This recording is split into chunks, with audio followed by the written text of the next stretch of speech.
بسم اللہ الرحمن الرحیم۔ السلام علیکم ورحمۃ اللہ وبرکاتہ۔ آبدراجہ چینل کی طرف سے آج میں اپنے دوستوں کو رسول اللہ صلی اللہ علیہ وآلہ وسلم کا ایک فرمان بتاؤں گا۔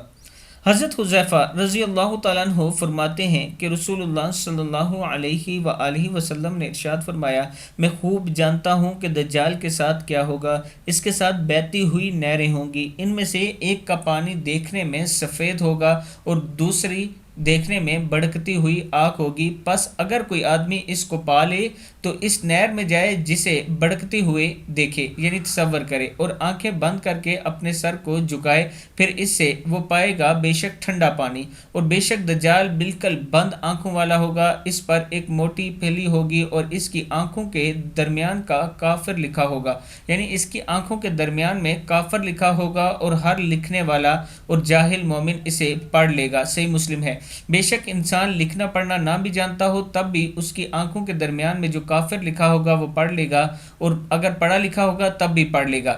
لیکن رسول اللہ صلی اللہ علیہ وآلہ وسلم نے اپنے اس فرمان میں فرمایا کہ دجال کے ساتھ جو چیز آپ کو بری محسوس ہو، یعنی ایک نہر تھی، وہ ٹھنڈے پانی کی تھی اور ایک آگ کی تھی، آپ نے آگ والی میں کودنا ہے، ٹھنڈے پانی والی میں نہیں، اس لیے کہ جو آگ والی ہے وہی ٹھنڈے پانی ہے، وہی ٹھنڈی ہے، اور جو ٹھنڈے پانی والی ہے وہ آگ ہے، اسے دجال کی وجہ سے اس میں آگ ہے۔ رسول اللہ صلی اللہ علیہ وآلہ وسلم نے دجال کے بارے میں بہت سی احادیث بیان کی ہیں، آپ دوست انہیں ضرور پڑھا کریں۔ اس ویڈیو کو آپ دوستوں نے آگے ضرور شیئر کرنا ہے، اور اللہ تعالیٰ سے یہ دعا کرنی ہے کہ اللہ ہمیں دجال کے فتنے سے بچائے۔ السلام علیکم ورحمۃ اللہ وبرکاتہ۔